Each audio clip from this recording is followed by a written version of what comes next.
श्री शिव महापुराण भाषा विद्येश्वर संहिता 21वां अध्याय शिवलिंग की संख्या। भक्तजनों, हर हर महादेव। श्री शिव बोले, हे महाभाग सूत जी, ये व्यास शिष्य अपने जो ये भली प्रकार से पार्थिव लिंग का अर्चन कहा है, इसके लिए आपको हमारा नमस्कार है। हे दीन वत्सल, अब आप हम पर कृपा कर यह बतलाइए कि शिव जी के पार्थिव लिंग की कुल कितनी संख्या है। सूत जी बोले, हे ऋषियों, पार्थिव लिंगों की संख्या कामना के अनुसार कही गई है। विद्यार्थी पुरुष प्रतिपूर्वक सहस्त्र पार्थिव शिव का पूजन करें। ऐसा करने से उसका मनोरथ पूर्ण होता है। धन का इच्छुक 500, पुत्र का इच्छुक 1500 तथा वस्त्र का चाहने वाला 500 पार्थिव लिंग को बनाकर पूजे। मोक्ष की इच्छुक 1 करोड़, भूमि का इच्छुक 1 सहस्त्र, दया का इच्छुक 3 सहस्त्र, तीर्थ की कामना वाला 2 सहस्त्र तथा इस प्रकार जिसकी जैसी कामना हो उसके अनुसार वेदोक्त विधि से उतनी संख्या में पार्थिव लिंग की पूजन करें। पार्थिव की पूजा करोड़ों यज्ञ का फल देने वाला है तथा कामार्थी मनुष्य को भक्ति और मुक्ति देने वाली है।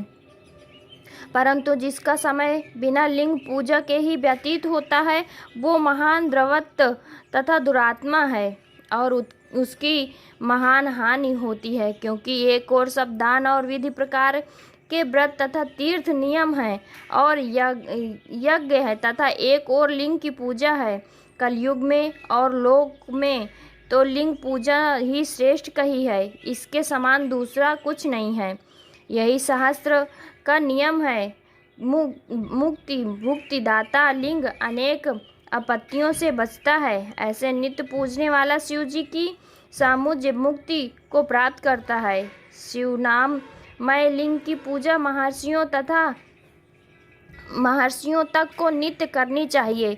4 अंगुल ऊंचा सुंदर वेदी से युक्त लिंग को उत्तम कहा गया है। उससे आधा मध्यम और उससे आधा अधम कहा गया है। चारों वेदों और सब शास्त्रों में लिंग की आराधना के समान दूसरा पुण्य नहीं है।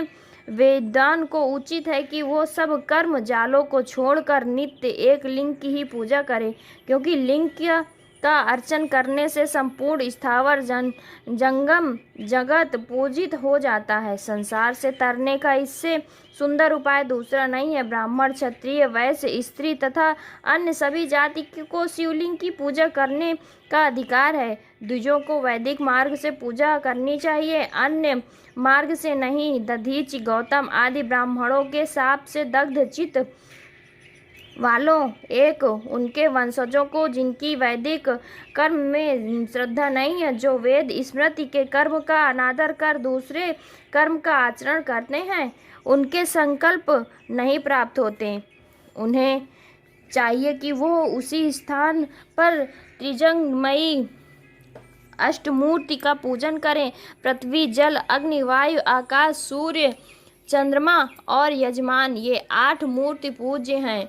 सर्वभव, रुद्र, उग्र, भीम, ईश्वर, महादेव, पशुपति, इनका मूर्ति द्वारा पूजन करें। देव कर्म को रात्रि में सर्वदा उत्तराभिमुख होकर करें। इसी प्रकार पवित्रता से युक्त हो उत्तर की ओर मुख करके शिव जी का पूजन करें।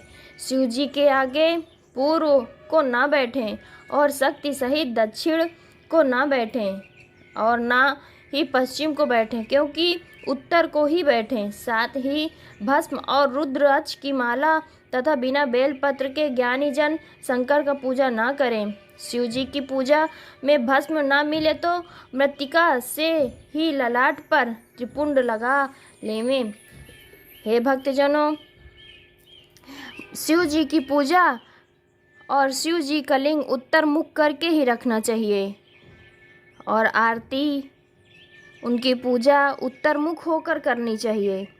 इति श्री शिव महापुराण विद्येश्वर संहिता का 21वां अध्याय समाप्त। भक्तजनों, हर हर महादेव।